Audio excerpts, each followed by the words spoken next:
Here's the thing about the Databricks Data Engineer Associate exam. Every question gives you 4 options that all look like real Databricks features. The one you pick comes down to whether you know the exact syntax and semantics. Merge versus insert. Optimize versus vacuum. Managed versus external tables. Cluster pools versus job clusters. Today, 10 real exam-style questions. At least 2 of these will catch you off guard. Let's find out which ones. Welcome to PrepMyCert. This is the Databricks Certified Data Engineer Associate exam. 10 questions. 10 chances to test yourself before the real thing. Let's go. Starting with Delta Live Tables observability.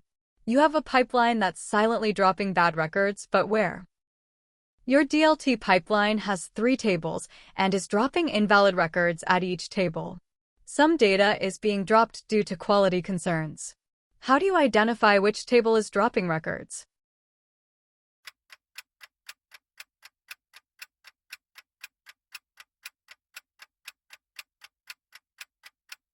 B. Navigate to the DLT pipeline page, click each table and view data quality statistics. DLT exposes per-table data quality stats, expectations, pass and fail counts, dropped record counts, right in the pipeline UI. Click any table to see what got dropped. The error button surfaces job errors, not data quality drops. Email notifications alert you but don't pinpoint the table.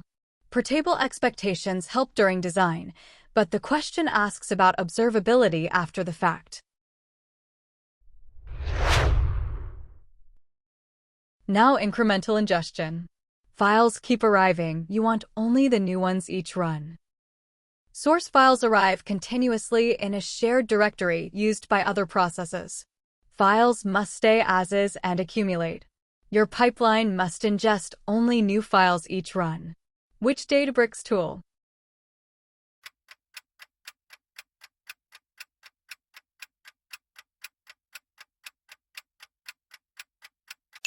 C. Autoloader. The cloudFiles source incrementally discovers new files in a directory using file notifications or directory listing, then ingests only the new ones. It tracks what it has already processed via a checkpoint. Databricks SQL is an analytics interface, not for ingestion. Unity Catalog is governance. Delta Lake is storage format. None of those handle new files since last run detection. Autoloader is the Databricks answer every time you see that phrase. Writing to a Delta table without creating duplicates. The right command isn't insert. You need to write data into a Delta table while avoiding duplicate records based on a key. Which command?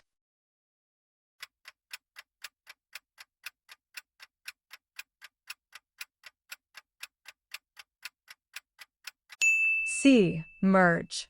Merge into is the upsert command, match on a key, update if matched, insert if not. That's the canonical dedup write pattern. Insert blindly appends and creates duplicates. Append mode is the same idea, no conflict resolution. Drop deletes the whole table. Whenever the exam says avoid duplicates or upsert, the answer is merge into.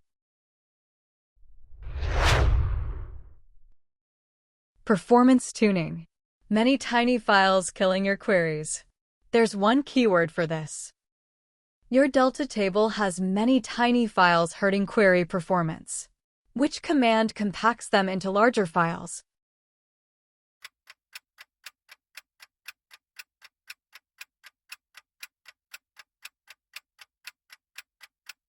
B. Optimize.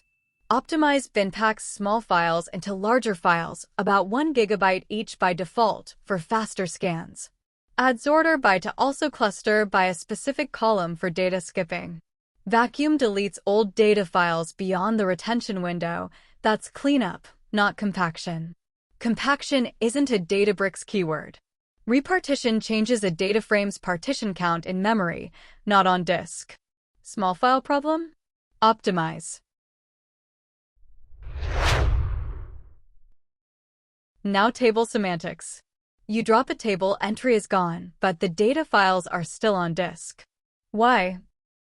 You drop table if exists my_table. The entry vanishes from show tables, but the data files still exist on storage. Why?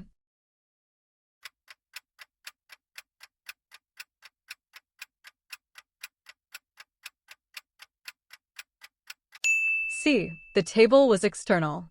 External tables, created with create table location, mean Databricks owns only the metadata, not the data. Drop removes metadata. Data files remain on storage. Manage tables with no location clause, store data in the default warehouse. Databricks owns both, so drop deletes both metadata and data files. Size doesn't matter. No location actually makes it managed by default. When data lingers after drop, it was external. Cluster startup is killing your nightly job. Pick the fix that actually helps cold start. Your nightly job has many tasks. Each task runs slowly because the cluster takes a long time to start. Best fix for slow startup?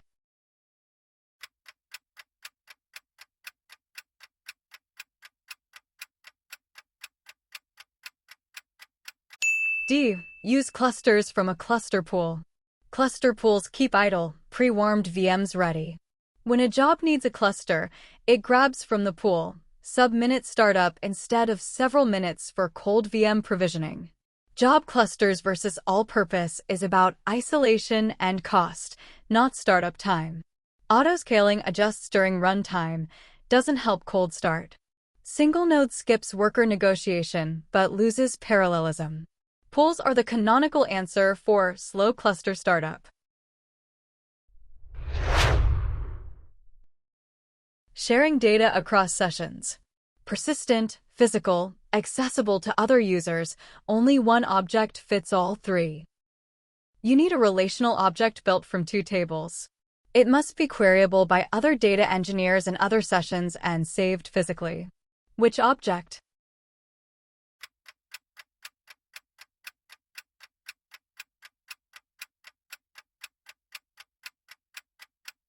B. Table. Only a table persists physical data and is visible across sessions and users. A temporary view exists only in the current session, invisible to others. A regular view is cross-session but doesn't store data physically. A database is a container, not a data entity. A function is logic, not data. The intersection of cross-session and physical is one thing only, a table. Now the question I teased. Streaming live table versus regular live table. Which workload demands which? When should you use create streaming live table over create live table in DLT?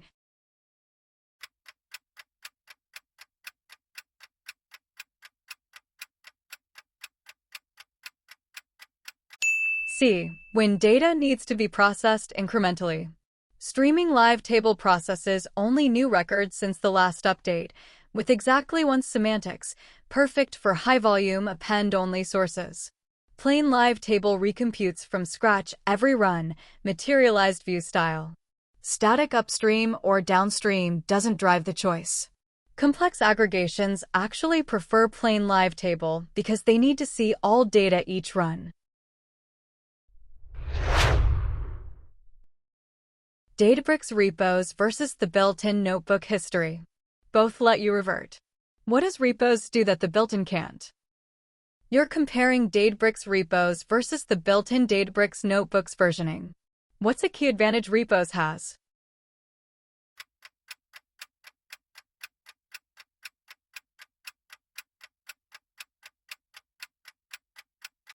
D. Multiple branches. That's the Git advantage. Repos give you full Git semantics, branches, pull requests, merges, tags. The built-in notebook versioning is a flat linear history with no branching. Both let you revert. Both live in the Databricks platform. Both have commenting on changes. The thing branching uniquely enables is parallel feature work and trunk-based development. That's repos. Last one. DLT expectations clause with on violation drop row. What's the exact behavior? Your DLT pipeline has constraint valid _TS expect, timestamp, January 1st, 2020, on violation drop row. A batch arrives containing rows that violate this. What happens?